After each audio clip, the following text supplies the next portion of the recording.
Good morning, ladies and gentlemen. A very warm welcome to the 6th Annual Conference organized by the Center for Civil Security at the Singaporean Institute for Financial Economics. As Gladys said, the theme of this year's conference is Retirement Readiness for a Rapidly Aging Population. And judging from the very good turnout this morning, I think we have chosen a topic that is very current and of great interest to policymakers, industry practitioners, and the public as well. It is very widely reported in the mass media. Singapore has one of the lowest fertility rates and longest life expectancies in the world, thus making us one of the fastest aging nations. Rising life expectancy naturally impose behavior financial burden on the elderly to accumulate larger nest eggs to finance their retirement. With such a projection of our population demographics, Singaporeans are asking themselves, will I be able to retire comfortably in the near future?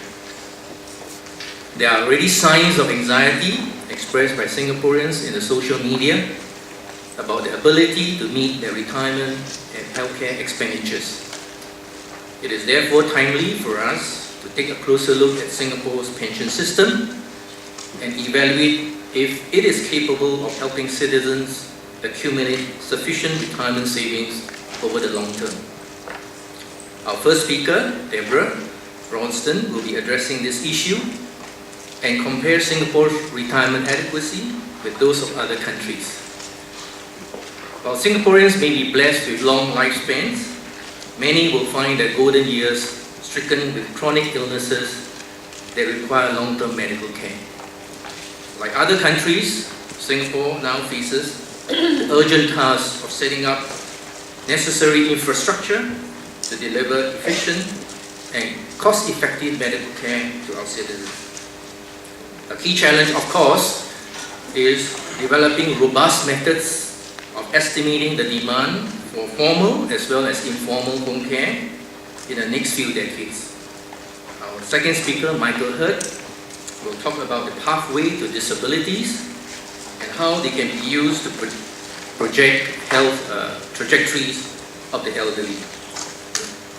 Formal care in nursing homes is often required by those who are inflicted with disabilities that affect their activities of daily living.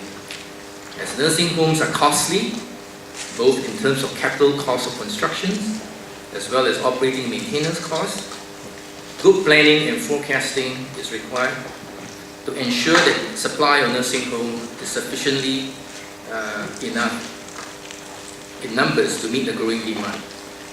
Our third speaker, Olivia Mitchell, will share with us her findings about incidents of disabilities and the likely impact on nursing home admittance.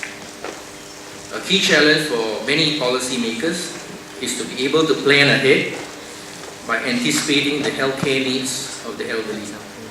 Our fourth speaker, Ida Davis, will show how micro-simulation can be used to test healthcare policy options. Such simulation can minimize errors in building costly infrastructure which may subsequently be underutilized. With the high cost of living in Singapore, increasingly households are sustained financially with dual incomes. Consequently, aged parents are often left at home with very little social interaction. Researchers found that without a supportive social environment, the elderly develop cognitive and psychological problems with aging. In some countries, it is common for retirees to live together in retirement villages. Such housing options provide not only social interaction for the aged, but also other benefits such as medical care and recreational activities. Our final speaker, David Collins, will share with us the opportunities and challenges of developing retirement villages in Singapore. So this conference has invited 5 international experts to share how advanced countries such as Australia, New Zealand, and the US prepare their citizens for retirement. We hope that by learning from best practices, we can develop the necessary medical and social infrastructure for Singaporeans to age gracefully. With innovative solutions, Singapore can rise to the challenge and successfully manage the impending silver tsunami. So on that note, let me wish you a very fruitful morning ahead, learning and discussing with our experts about retirement readiness. Thank you very much. Let me introduce the first speaker, Deborah RALSTON.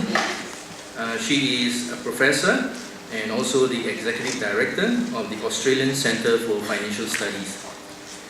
She is currently a Professor of Finance at Monash University, and her academic background is in financial management and economics. Deborah's research interests include the regulation and performance of financial institutions, and since 2004, she has been a non-executive director of Mortgage Choice. Deborah will be speaking to us about global retirement income adequacy. So please join me to welcome Deborah to the podium.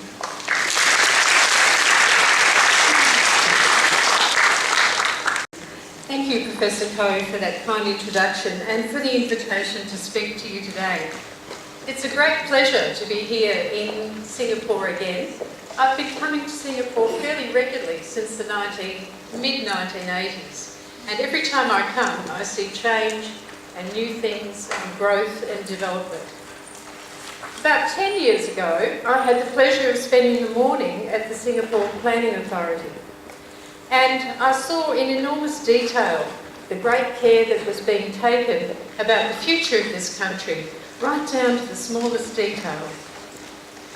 One of the things that I took away from that was the head of the Planning Authority said, "We are so small, we don't have the opportunity to make mistakes. We have to be correct in what we do and plan ahead." And I think that is very relevant to what we're talking about today and to that introduction from Professor Koh. Every country around the world is struggling, or every developed country I should say, is struggling with these issues of an ageing population and the need to provide for an adequate retirement. And Singapore is no different, although it has the great advantage of having started right back in 1955 with the Central Provident Fund, which has delivered enormous benefits to the economy. But things change and move on, and every retirement system in the world is constantly evolving and trying to keep change with some of those social changes that Professor Koh mentioned and changes in economic circumstances. What I'm going to talk to you about today is a framework for comparison of international retirement systems. It was an initiative in 2009 of the Victorian Government in Australia. At that time, and we're very interested in pensions in Australia, we have one of the fourth largest pool of funds under management in a pension system in the world. And in Melbourne in particular, we have a lot of very large pension funds, so it occupies a lot of our thoughts.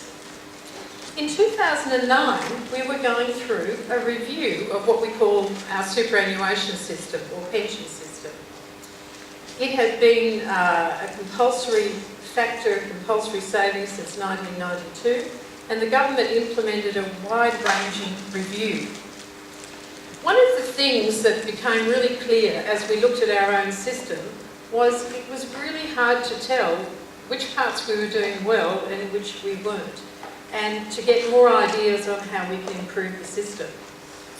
As a consequence to that, this project was initiated, and it's to give us a framework to see within each country what's working well, what's not working so well, and what can we learn from other countries. And this is the basis on which I'm talking to you today. There are three partners in this project. It's funded by the Victorian Government and it's contracted to the Australian Centre for Financial Studies. We are a not-for-profit research institution. We have 5 universities, Melbourne University, Monash, RMIT, Deakin, Griffith University and RMIT, and also FINSIA, the professional body for financial services. And our job is really to bring together industry, regulators and academics to address some of the big issues that our economy is facing. In turn, we subcontract and work very closely with Mercer, the funds management firm, and the reason for that is that they have access to pension experts in every country around the world. So as we collect data, we also need to know from experts inside each country exactly how the system is working, and that's not always evident from reading material. You need to have an expert in each country. So that's a very good collaboration, and this year we're about to present the 5th edition of the Melbourne Mercer Global Pension Index. To do this, we convene a panel of experts in the area, and you can see the list of people there. The chair of our committee is Sid Bone. He was formerly the CEO of the Victorian Funds Management Corporation and now heads an infrastructure group called CP2. Professor Keith Ambachir, who is the director of the Rotman Centre for International Pension Management at the University of Toronto in Canada. Professor Hazel Bateman, who's director of the Centre for Pensions and Superannuation at the University of New South Wales in Australia. Professor Gordon Clark from Oxford University in the UK, who's a renowned expert in pension issues, particularly governance. My colleague, Kevin Davis, who's a director of the research director. Dr. Vince Fitzgerald, who is a very well recognised expert in Australia, who wrote the Fitzgerald Report on superannuation in Australia. Ian Silk, who is CEO of one of our largest pension funds, and also Professor Susan Thorpe, who's a Professor of Superannuation at the University of Technology, Sydney. Our job is to bring together this expert panel who direct the conduct of the research and ensure that we have all of the factors described independently and without bias. When we started this project, the question came, is it really possible to measure and compare different retirement systems? Because each one is unique. And there is enormous diversity in how they're put together. There's a mix of what's public provided, what people, the sharing of responsibility between government bodies and individuals for retirement, but also every system is very much based on the social, cultural and economic background of that country. So no two retirement systems tend to be the same. And as the OEDC said, it's a very difficult job to do. And it's not always easy to get comparable data and to make sure it is comparable, to make sure you're comparing apples with apples, as we say. But it is such an important issue. And the issues that are facing us in Western developed countries, well, developed countries in particular, are ones that aren't going to go away. We need to step up to the mark and be serious about these things. So we set out to create a framework, and the first thing I have to say is that there is no perfect system. Each system is evolving and changing, and even some of our best systems still have a long way to go. And we're not trying to say what is the ideal retirement system, because you can't really say that, because each one is very, very different. All that we can do is look at the outcomes for individuals in each country. So we're not trying to say something is good or something is bad, simply what is the outcome and how does that affect individual citizens. Wherever we take data for this index, we take it from authoritative sources like the OECD, and you'll see on the bottom of each slide there is a website, www.globalpensionindex.com. If you go to that website, you can download the report. And you'll find in the back of the report each of the variables that we add into this index are detailed for each country. The data is detailed, so it's very transparent, and there's a description of each of the variables within the report. So we set out to look for, have a focus on outcomes, but also to try and cover the key aspects of any retirement system. And in doing this, we need to refer to a general international standard, and for that we use the World Bank multi-pillar approach. And each country will have a different mix of these pillars, but the purpose of having it is a series of different pillars that allows for risk diversification and efficiency. Now, each year as we do the index, we add some more countries. And we started in 2009 with 11 countries. In 2012, there were 18 countries, and you can see them listed here. The new countries in 2012 were Denmark and Korea. And this year we'll add 2 more countries, so there'll be 20 countries overall. I don't think I'm at liberty to tell you who those countries are at the moment, but there'll be 1 more from Asia and another from South America. So we're trying to look right across the globe, and there are a couple of things to notice about these lists of countries.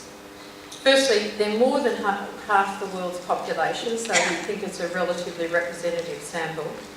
But the other aspect of that is that you can see there are some countries there who have been having retirement systems, well-developed policies for a very long period of time, and there are other countries that are very new to developing retirement systems. So at the outset, it's really important to say countries are at different stages of maturity, and therefore the point of this is to open debate and create opportunities for countries to learn from each other, and not really to say that any country is better than any other country, but rather to say what can we learn and what could be improved.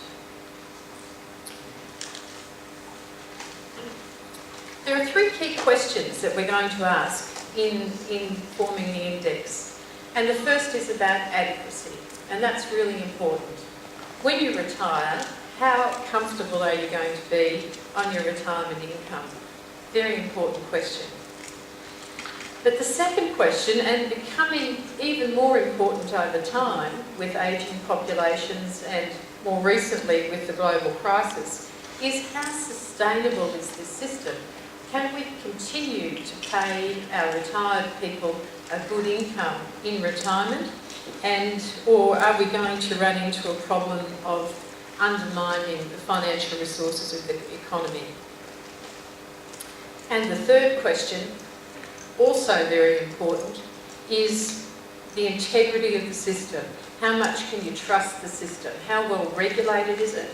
How well do people, do the pension funds communicate with individuals to let them understand about their position?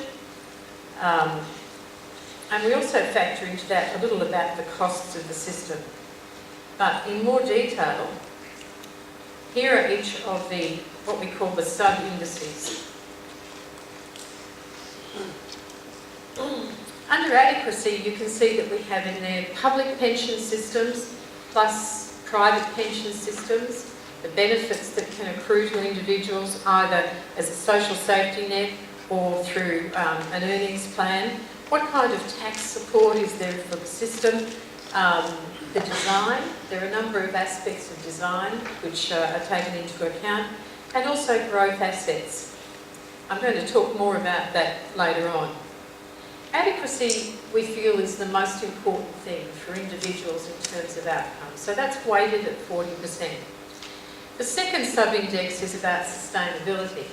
So that's about the coverage, the proportion of working age people in the population who are covered by the system, the total assets that are available, contributions that are made, the demography, issues such as is this economy ageing faster than another economy?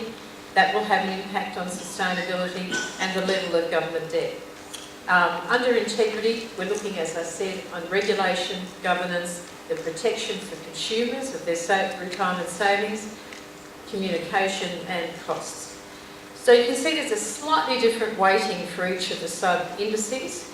Adequacy we think is more important, sustainability at 35% and integrity at 25%.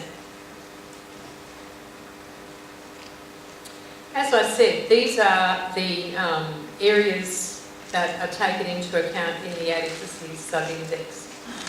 And it includes what comes from public pensions, what comes from private pensions, and also household savings, private savings outside of the system.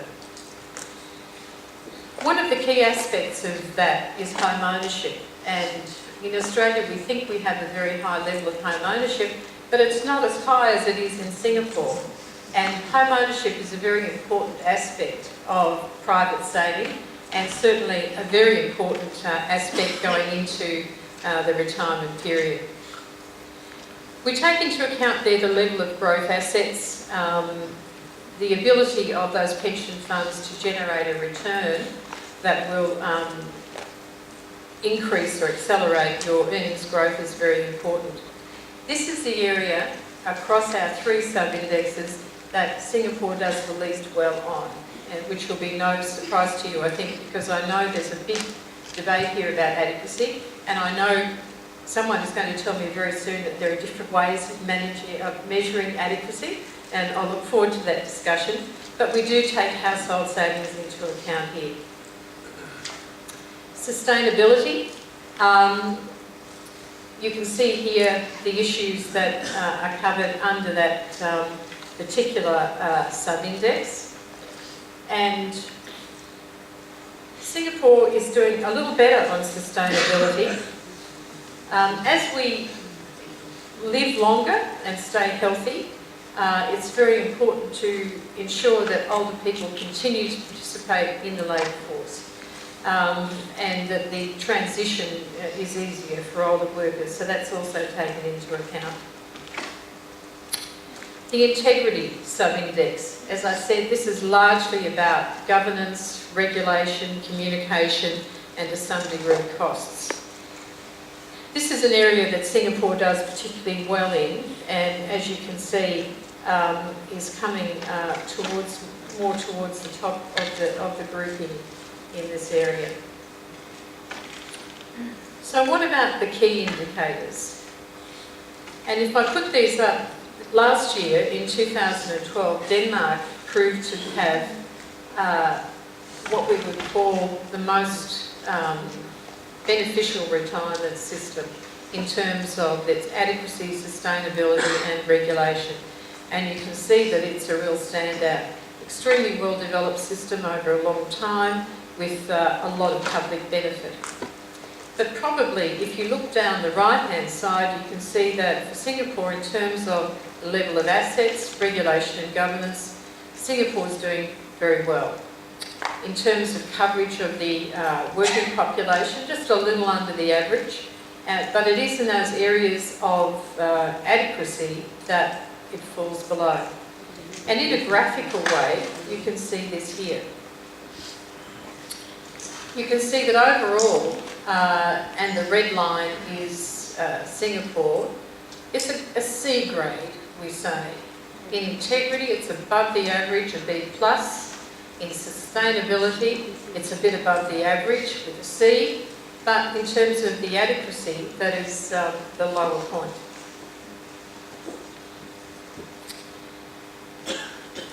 Now, I'm actually not an expert on the Singaporean system, but when we look at Singapore compared with all of these other systems, these are the areas that we would say could use some attention. I've been reading about the incremental changes that the Central Provident Fund's been making over time, and each of these are being addressed in different ways. I note also that Singapore has just won an award for the healthiest population, which is a very good award to have until we start talking about sustainability and providing for the retired.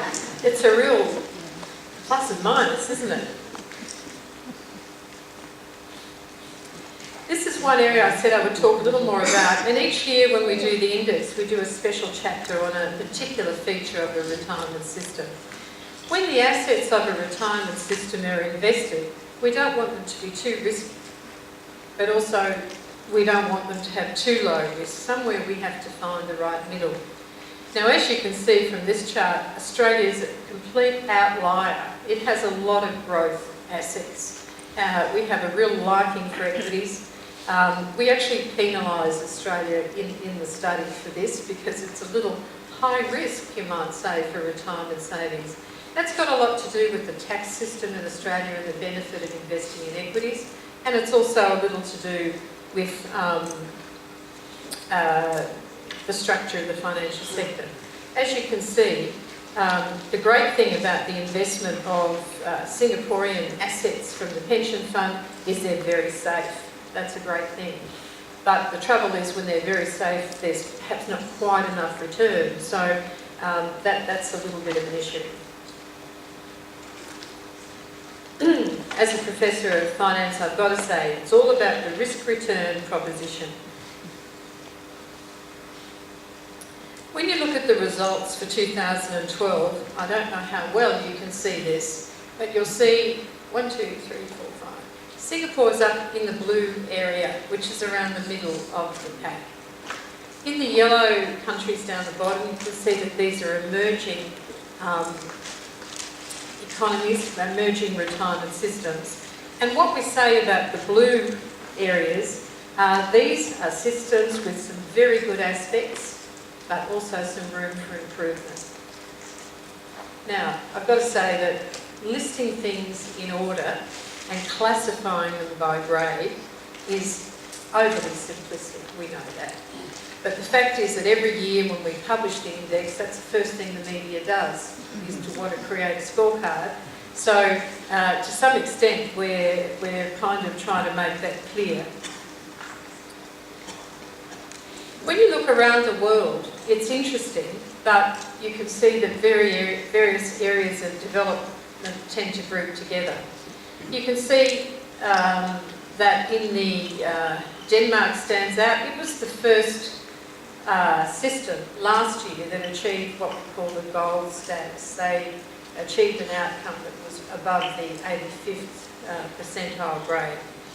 Close behind that was the Netherlands. Also Australia did well, had some good features. And then following that, as you saw before, were the green countries, Switzerland, Sweden, Canada, and then coming down to the blue countries and the yellow with where things are developing. What you can see there is amongst the Asian countries, Singapore stands out by far.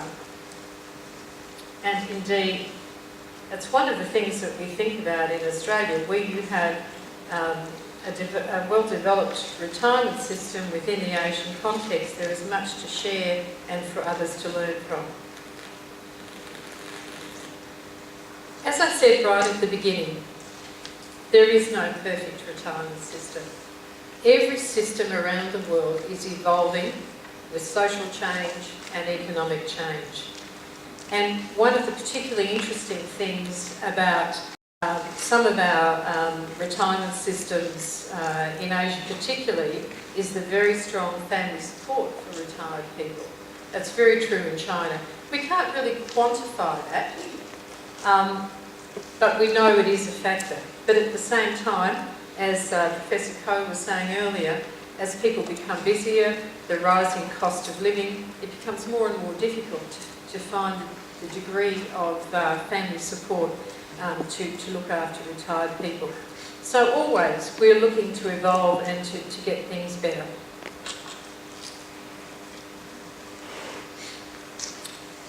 And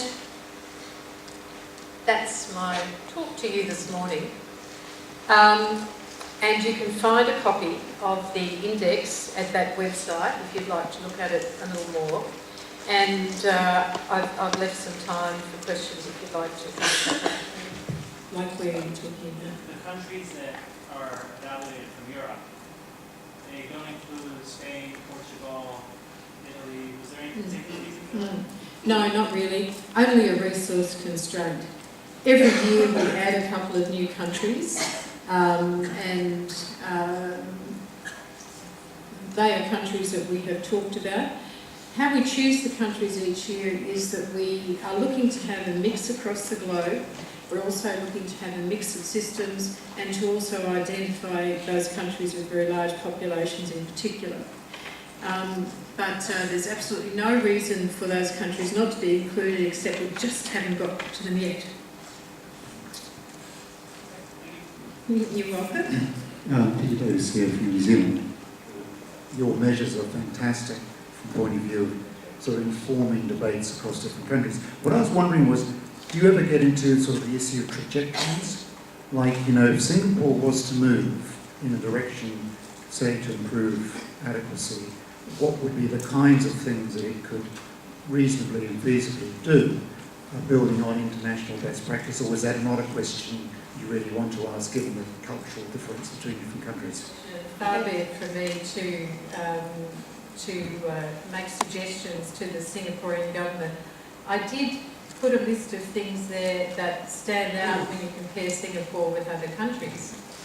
One thing that's lacking is a social safety net for the poor. And there is that huge dilemma, I know, with the Central Provident Fund between allocating funding for housing, for retirement, for medical costs. And I've been very impressed with how gradually those issues are being addressed. But I guess having a higher proportion into retirement savings is a great idea, and a social safety net. They're the two things that I think stand out in terms of improving adequacy.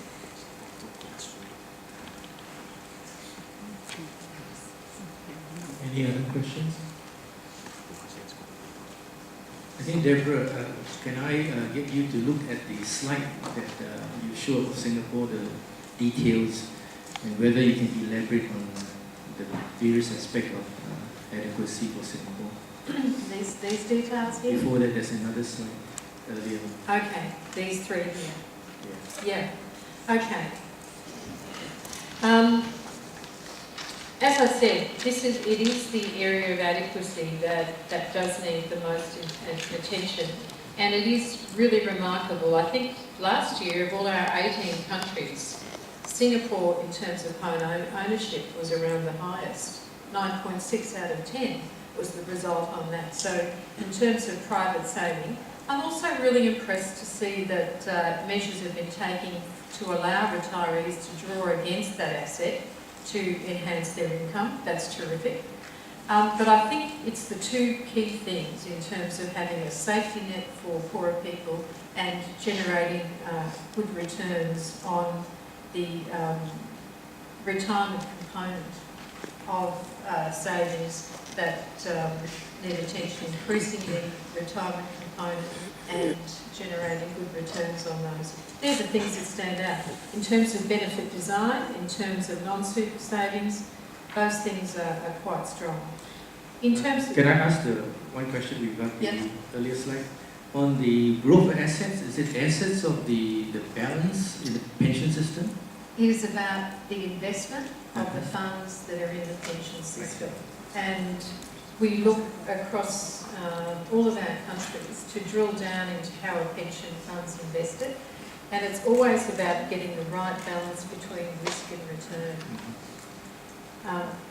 Very low risk in pension assets in terms of how you invest them means that you preserve the capital, but it also means there's an element of risk in that it doesn't generate better savings for the future. So for housing assets, because Singaporeans actually invest a lot into housing, and the housing equity is significant.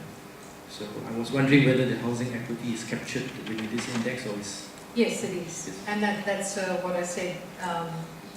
In terms, there is a variable, as you see in the back of the report, where Singapore under housing assets as a form of private saving gets 9.6 out of 10. So that's certainly taken into account. I thought Australia had very high home ownership till I saw that result in Singapore, which has been a fantastic achievement of the CFP. One of the things to be incredibly proud of. In sustainability, there are some really good results there. I think Singapore is struggling with those demographic issues, as you mentioned before, a lower fertility rate, an increasing dependency rate. There are issues in Australia also, At the present time, we have 5 taxpayers for every retired person, or person over 60, I should say. But by 2050, we'll only have 2.7 taxpayers for every retired person. And I think we share a similar demographic there. So that's concerning. The level of contributions for the CFP from individuals and employers is quite high, but a relatively small proportion of that goes towards retirement savings. So I guess that's an issue. Government debt, net government debt here. Singapore rates very well on that. That's not an issue for sustainability at all. And I guess, like Australia, with increasing longevity, and I think you have people expecting to live 20 years after the retirement age for men or 25 for women, we have a similar issue. So since those people are so healthy, getting a mindset where we don't think it's time to pack up because we're at retirement age, but to continue on with a productive, healthy life is really important. So we measure that, labour force participation and amongst older workers. And you can certainly see in Australia, since the GFC particularly, a significant increase there, and I'm not sure if that's the same in Singapore. I'm just wondering, given the fact that you mentioned earlier, this is a given actually. In Singapore, like you say, we are too small to fail. Yes. And that could be the answer to this. That's why our growth rate is very low. Yeah. However, having said that, we do guarantee in our CPF a 2.5, a floor, Yes. and a 4%, which nowhere in the world, no government in the world. Real offer return that real. after inflation, yes, yes. So, and Australia is doing very well here. So, I just wonder what experience can we draw from the Australian, In many areas, I see good things from Australia. Yet, we are too conservative here, and you are right to point out that our love for housing is beyond, actually, to the point whereby we are actually not planning ahead. And one of the keys would probably be trying to unlock that, as you rightly pointed out, is to do the reverse mortgage one day. Yes, absolutely. And when you do that, would that have an impact on our property prices in Singapore? So the government has to think carefully about that here, being a small country. And of course, one way out is our much talked about 6.9 million population. So there are many variables, but I think the government has the answer, but they're not telling us. What I can say to you though is, and what have we learned in Australia from having a high proportion of growth assets? Well, through the global financial crisis, a lot of people got a surprise because we had a booming stock market for 18 years. All of a sudden, they were surprised to find out that risky things can go down. The biggest lesson out of that, and I think in many countries around the world, is that we need to avoid a lot of volatility at the end of your retirement period, end of your earning period, your transition period from working through to retirement. So much time and effort is being spent at the moment looking at life cycle approaches, reducing the proportion of growth assets towards the end of your earning period and the sequential risk that can occur throughout your lifetime. If your assets, your pension assets are high at a time of volatility, it can be very adverse from the perspective of the individual. So the biggest lesson is, while it's good to have growth assets, try and control volatility towards the end of your period of time. That's really important. We share similar issues with home ownership, and in Australia we're trying to tackle the problem of how do you release equity in the home asset for people who are in retirement, just as you are here. And issues of population, longevity are very common for our countries as well. So this is where we can learn from each other. One thing you do here very well is create an ongoing income stream and prevent people taking out all of their savings at the point of retirement. So I like the idea of the retirement account. that combines what's left in your special account, your ordinary account, to provide an ongoing income stream. You're ahead of Australia on that one. We allow people to take the lump sum at the moment, which is not always good in terms of their long-term benefit. So there are things to learn, and certainly, too much growth assets in the last period of life is just not a good thing. Yes? I'm not sure if I understand the sustainability index properly. Use the mic, please. It doesn't work. Right.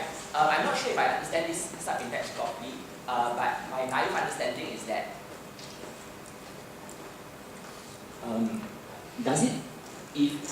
does it mean something along the lines of whether the pension fund can continue paying out benefits to the retirees? Because if it does, if that's what it means, I'm wondering if you adjust the index to account for different types of systems. Because some of the indicators here seem to matter more for funds that pay out defined benefits and matter less for funds that work on defined contributions. Demographic issues, for example. Okay, thank you. When we talked about pension systems constantly evolving around the world, one of the big trends at the moment is the movement from defined benefit to defined contribution, especially in the UK and other European countries. In Australia, we're just about all defined contribution now, and really we're not looking at that structure of the system, simply at the outcomes. So those countries which might have a defined benefit system might also be having some issues about sustainability at the present time. Those things are a kind of trade-off. Sure. So how exactly is sustainability defined here then? Because it seems to me that sustainability wouldn't be so much of an issue, or rather demographic issues wouldn't impact the sustainability of a defined contribution system as much as it would a defined benefit system. Yeah, I think that what you've got to remember is what we're measuring here is really the impact on individuals, not on the funds themselves. Sure. Okay, so it's really just about the outcomes. But I'd really encourage you, if you can, to have a reading of that, and I think you'll find some things to learn in the report. Thank you for your questions. Morning, Professor RALSTON. You have Denmark at the top of the rankings. Are there specific features of what they do in terms of asset allocation and their risk profile? And can their success be replicated anywhere else in the world? The perfect asset allocation, you're saying, with the best return for the lowest risk. Okay. Well, Olivia Mitchell probably knows a lot about that from all the researchers she mixes with, but that's such a good question. And I can say getting the right asset mix for individuals that generates the right return that doesn't take too much risk is a huge issue. I think there's also another very big issue, and that is the right asset allocation for pension funds in terms of what's good for the nation. And that's something we're also thinking a lot about in Australia. As our pension fund has grown so much, we now have, what did I say, 1.6 trillion Australian dollars. That's the fourth largest pool of funds in the world. How those assets are allocated is important not only to individuals in terms of their retirement savings, but it's really important for the economy and national growth as well. We don't have the answers to that, but we do have a lot of researchers who are very keen to address those issues, and I'm really pleased to say that we've just started a major new research centre in Australia exactly to examine some of those issues. So they're very good questions, and thank you for your question. It's a really important one. Can I ask you one more? I'm just curious about the numbers that I see here. This measures adequacy or sustainability, and it's the end of people's, say, working lives. How are these influenced by income inequality during the earning for working years? Because when I look at the table, Denmark, Netherlands, it seems like these are probably more evenly distributed income. There isn't that much disparity. longer history. So you've got higher numbers for those countries. Yes, and there are higher numbers for those countries, a lot of contributions preserved purely for retirement over a long period of time, and an enormous concentration of such assets. When you see what Singapore has achieved in a period of time, and the needs for housing, the needs for medical support, and the needs for retirement, you begin to understand why there are some disparities there, because the achievements here have been great, but those things are not necessarily preserved for retirement. Okay, I think that's my time, so thank you very much, and thank you for those really intelligent questions.